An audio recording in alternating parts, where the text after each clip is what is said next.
अहिले यहाँ जाँदैछौँ। हाम्रो आमा अगाडि लौरो टेकेर हिँड्नु भएको छ। मेरो कान्छी नन्दा नन्दा पखर न, म आउन परेन भनेको कस्तो मलाई, म आउन परेन अनि आफ्नै आमा पाएँ भनेर मलाई भाउजू नै छोडेर हिँड्ने, लाउन पर्दैन कसै, कोही आउनन्। कसले खान्छ मकै?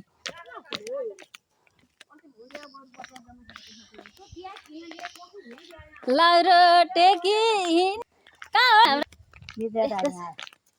कहाँ हिँड्नु भएको र हजुर? ओ पारी बजारमा जाने, पारी बजार।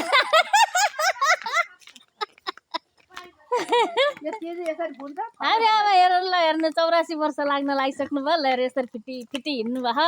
85 वर्ष लाउनु भयो कि हाम्रो आमा त है। अनि ल्याएर यति मजाले हिँड्नु भयो र भिर्न परेन त परेन।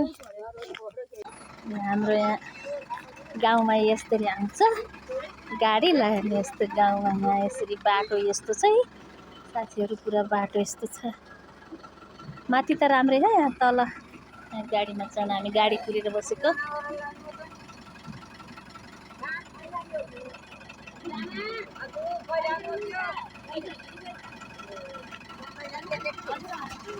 ए आमा नमस्ते। सन्चै छु आमा, सन्चै म आएको भयो एक दिन हिजो आएको। काठमाडौँ गयो, काठमाडौँ गएको जाने फेरि आएको। बुढालाई एक्लै बनाएर हिँड्थ्यौ त? होइन, बुढालाई लिएर जाने हो अब। ल अब आमालाई उहीँ लिएर जाने हो मा के तल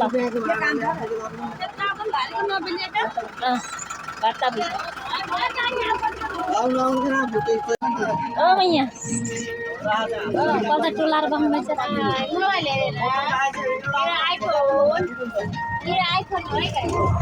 आइफोनहरू हो र आमा?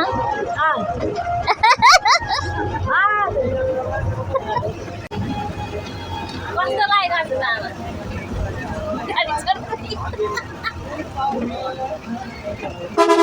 हल्ला र कति राम्रो देखिनु भएको हामी। धेरै पछाडि हामी सास गरी यसरी हिँड्यौँ होइन आमा?